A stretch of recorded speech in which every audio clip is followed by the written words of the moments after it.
किसान की आवाज सिर्फ कांग्रेस आ रही है। वो तो बता दिया पीटी में किसानों की बात उठाते कोई बात होती तो 2 सीट आती।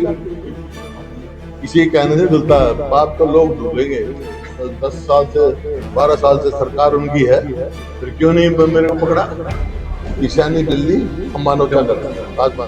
बड़ा साहब, हरियाणा में कई जगह नगर निगम के चुनाव है, तो क्या पार्टी सिंबल पे चुनाव सवाल पूछा तो बता दिया। हरियाणा में निगम के चुनाव सर, क्या वो सिंबल बता, पे? अभी तो इसी सवाल का जवाब दिया था। अभी तो दिया था यार, एक सवाल का अभी तो दिया था। अगर इनेलो की बात करें तो आप अनाज मंडियों में अब आप बात कर रहे हैं कि उठान नहीं हो रहा। इनेलो ने किसान सेवा केंद्र खोल रखे हैं हर एक अनाज मंडी में। आपको लग नहीं रहा कि आप इनेलो से पिछड़ रहे किसानों की क्यों? समस्याओं को उठाने में? किसान की आवाज सिर्फ कांग्रेस आ रही है। वो तो बता दिया पीटी में, पीटी बताया तो है। कांग्रेस क्या अगर कुछ होता किसानों की बात उठाते कोई बात होती तो 2 सीट आती। किसी के अंदर है ये लोग बैठे हैं, कभी एक कभी 2 सीट।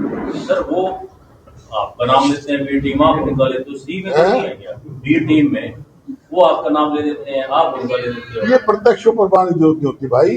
अब तक पूछो राज्यसभा के पिछले इलेक्शन में किसने वोट दी उनको,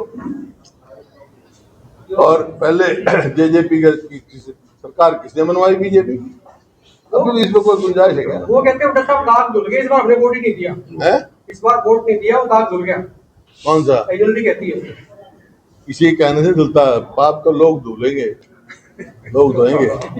लोगों ने धो रखा है, तो आगे भी धो देंगे। पूर्व वित्त मंत्री पूर्व वित्त मंत्री कैप्टन अभिमन्यु भाईचारा सम्मेलन कर रहे हैं क्षेत्र में, किया हासिल नहीं किया। उन्होंने कहा कि 2010 से 10 आपने चलाने का काम किया है, 2010 से लेके 16 तक। 14 साल 10 साल से 12 साल से सरकार उनकी है, फिर क्यों नहीं मेरे को पकड़ा?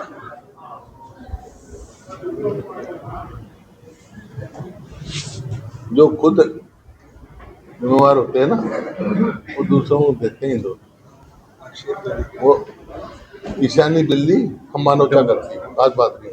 ये जो बरी हुई था उसमें ये उन्होंने क्लेम किया, दावा किया भी हमारी वजह से हमने जो है इन पे समझौता कर लिया या हॉस्टाइल हो गए, तो हमने इनको बरी कराया। जो लोग नामजद थे 2016 के चुनाव, 2016 की जो आगजनी हुई थी रोहतक में कैप्टन अभिमन्यु कोठी पे, उसमें जो लोग बरी हुए हैं उसमें कह रहे भी हमने जो है बड़ा दिल दिखाया, उनसे समझौता किया या उनसे हॉस्टाइल हो गए, इसलिए जो है बरी हुए। देखिए, कोई इस बात का तो पक्षदार हो नहीं, किसी को जलाओ या भगाओ या राजनीतिक लाभ नहीं उठाता हूँ। जिसने किया, अगर वो किया है गलत है, उसको सजा भुगतनी चाहिए। जिसने नहीं किया बेकसूर को सजा मिलनी चाहिए।